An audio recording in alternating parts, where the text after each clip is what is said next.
ஜெயகுருதத்தா. நான் இன்னைக்கு வந்து அப்பம் பண்ணி சொல்கிறதுக்கு அப்பம் பண்ணுறதுக்கு சொல்லித்தரப்போகிறேன். என்னென்ன பண்ணணும்னு அரைக்கவெல்லாம் வேண்டாம், ஒன்றும் பண்ண வேண்டாம். வந்து இது வந்து தேங்காய், இது தேங்காய் அரைச்சி வச்சுருக்கேன். இது வந்து கோதுமை மாவு, இது வந்து ரைஸ் மாவு, இது வந்து ரவை. இதுதான் போடணும். இது வந்து ஏதோ ஏலக்காய். இதை வந்து அந்த இதால் ஒரு ஏனம் வெல்லம் வெல்லம், அப்புறம் 2 ஸ்பூன் பெரிய ஸ்பூனாக சர்க்கரை ரெண்டையும் போட்டு ஜலம் பண்ணி வச்சுருக்கேன். இந்த ஜலத்தில் இந்த தேங்காய் கூட இந்த கோதுமை மாவு, இந்த ரவை, அப்புறம் இது வந்து அரிசி மாவு,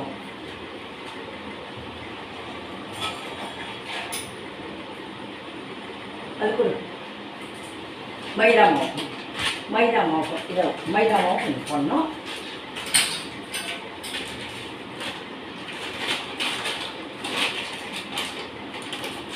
போடணும் இவ்வளோதான் மைதா மாவு அப்படின்னு போட்டுட்டு இப்போ வந்து என்ன பண்ணணும்னாக்கா இந்த ஜலத்தை இந்த ஏலப்பொடி போடணும்.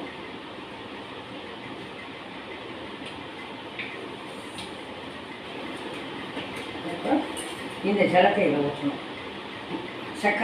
சக்கரமும் வெல்லமும் போட்டு கலந்து வச்சுக்கணும்.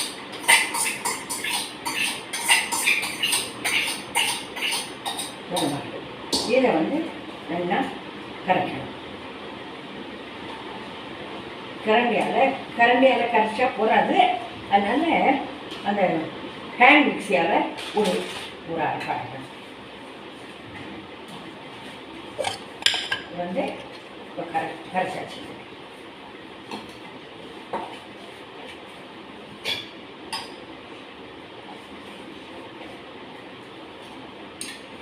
கொஞ்சமாக ஜலம் ஜாஸ்தி வச்சுக்காது, கொஞ்சம்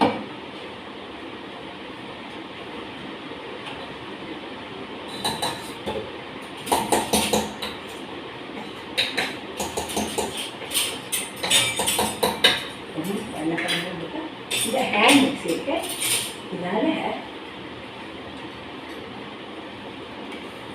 இதனால் கொஞ்சம் இதை அரைச்சி பண்ணி ஏன்னாக்கா ஒன்று போடணும்.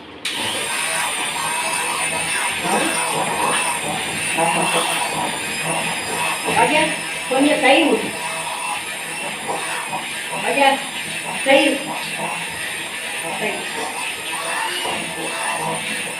தயிர் கொஞ்சம் ஒரு சின்ன கரண்டி தயிர் ஊற்றினாக்கா சாப்பிட்டாங்க.